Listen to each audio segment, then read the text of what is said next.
السلام علیکم ورحمۃ اللہ وبرکاتہ۔ کیسے ہیں ناظرین؟ امید کے خیر و عافیت سے ہوں گے۔ ہم حاضر ہیں دوبارہ تفسیر قرآن مختصر تشریح کے ساتھ آپ کی خدمت میں۔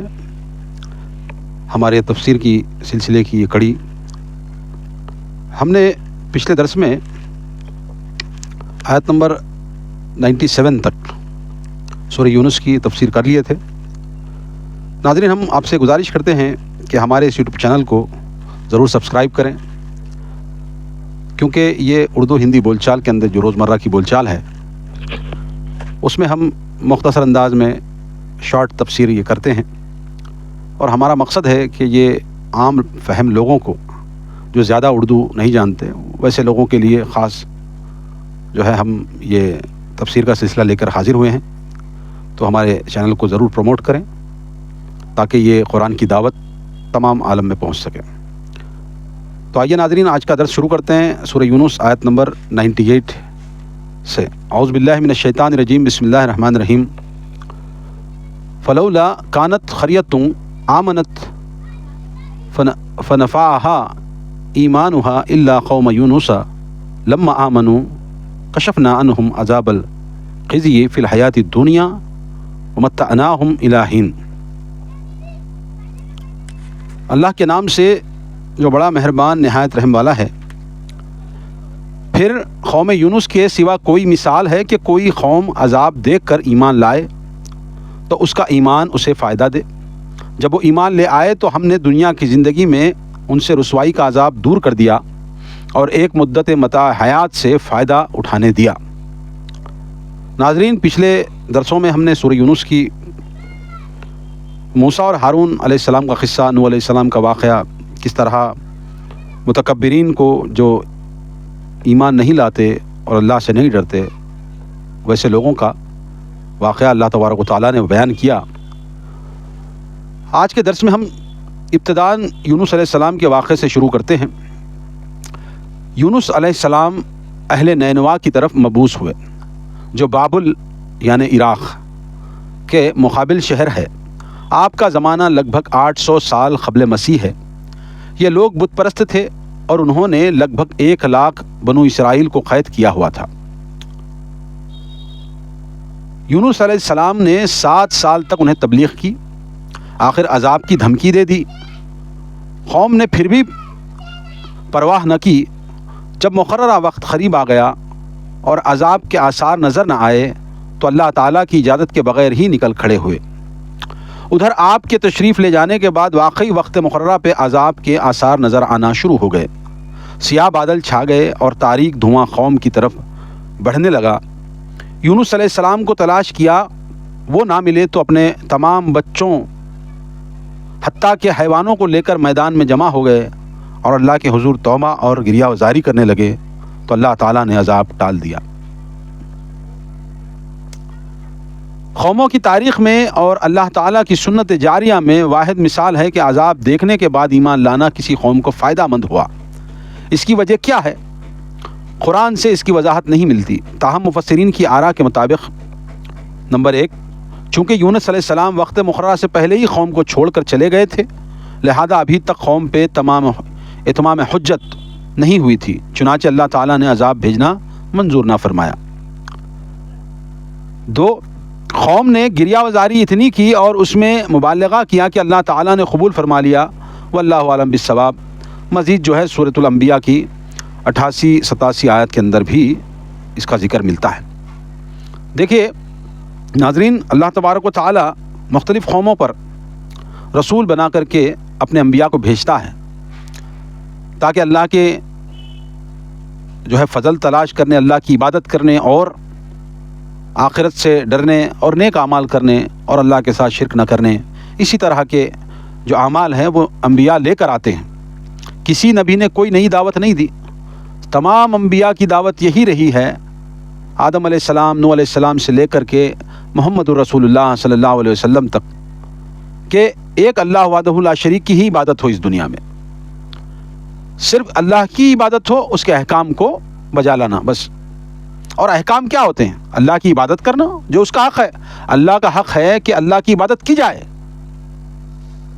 اللہ تبارک و تعالیٰ کے لیے دنیا میں کائنات میں عبادت کرنے کے لیے تھوڑی قوم نہیں ہے، کروڑوں اربوں خربوں جتنی ہم سوچ نہیں سکتے اتنی قومیں، اتنی جو ہے مخلوق اللہ تبارک و تعالیٰ نے پیدا کی، مگر اشرف المخلوق جو شیطان اور جن جو یہ دونوں کو اللہ تبارک و تعالیٰ نے عبادت کے لیے خاص پیدا کیا۔ کیوں؟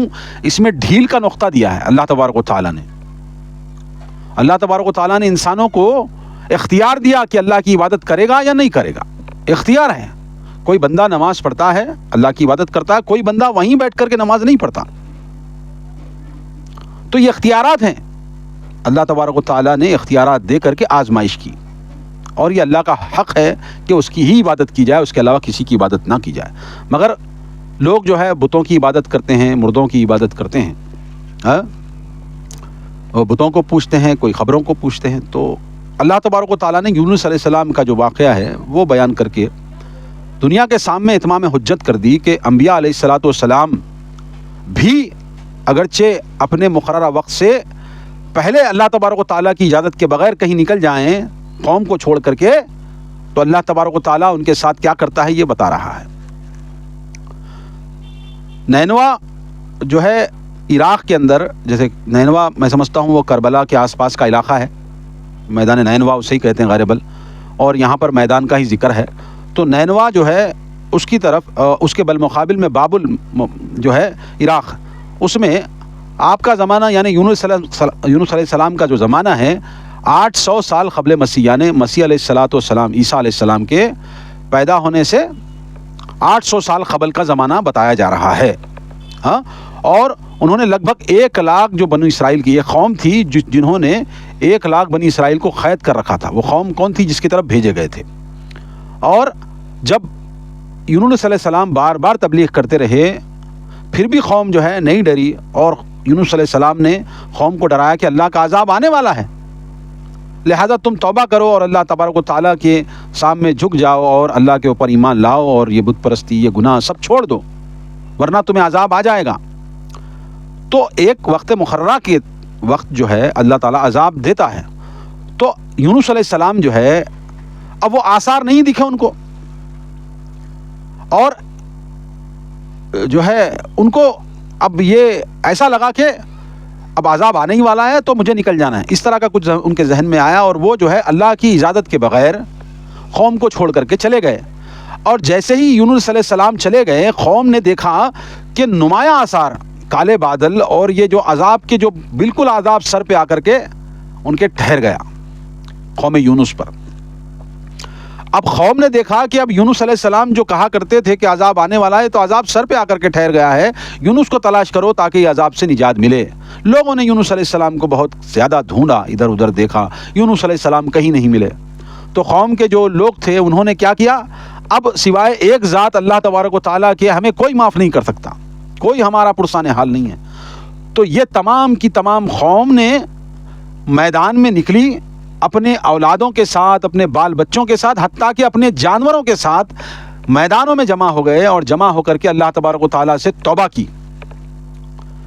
خود گئے، اولادیں گئیں، بیٹا بیٹی گئے، بچے گئے، جانور بھی گئے، تاکہ اللہ رحم کرے ہماری اس حالات کو دیکھ کر کے، اور وہ میدان میں جا کر کے اللہ تبارک و تعالیٰ سے توبہ کی۔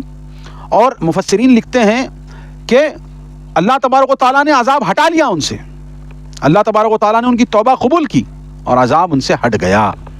اور سوائے یہ قوم کے اور کسی قوم پر عذاب آنے کے بعد اللہ تبارک و تعالیٰ نے عذاب کو نہیں ٹالا۔ سب کو عذاب جب آتا ہے تو پکڑ لیتا ہے، مگر قوم یونس کے بارے میں اللہ تبارک و تعالیٰ نے بتایا ہے کہ وہ عذاب سر پر آ کر کے اللہ تبارک و تعالیٰ نے لوٹا لیا عذاب کو۔ اب یہی اور اس میں ایک نقطہ جو بتایا جاتا ہے کہ کیوں ایسے ہوا، تو یونس علیہ السلام نے وقت مقررہ سے پہلے وہاں سے چلے گئے اور اللہ کی اجازت نہیں تھی، ایک، اور دوسری جو ہے قوم نے اتنی زیادہ توبہ کی، اتنی زیادہ اللہ کے سامنے گڑ گڑائے، روئے، توبہ تلا کی، اور اللہ تبارک و تعالیٰ نے ان کی توبہ قبول کی۔ تو سورۃ یونس میں یہ تذکرہ ہے، اور سورۃ انبیاء میں بھی اس کا تذکرہ ملتا ہے۔ بہرحال اللہ تبارک و تعالیٰ بے شک توبہ قبول کرنے والا ہے، تو چاہے کتنے بھی گناہ ہو جائیں اللہ تبارک و تعالیٰ کے ساتھ توبہ کر لیں۔ اور توبہ کسے کہتے ہیں؟ توبہ ایسا ہاتھ کرنے سے توبہ نہیں ہوتی، ایسا ناک رگڑنے سے یا اٹھک بیٹھک کرنے سے توبہ نہیں ہوتی۔ توبہ کس کو کہتے ہیں؟ توبہ اسے کہتے ہیں کہ جب انسان ایک گناہ کر رہا ہے، وہ گناہ سے مکمل مرے تک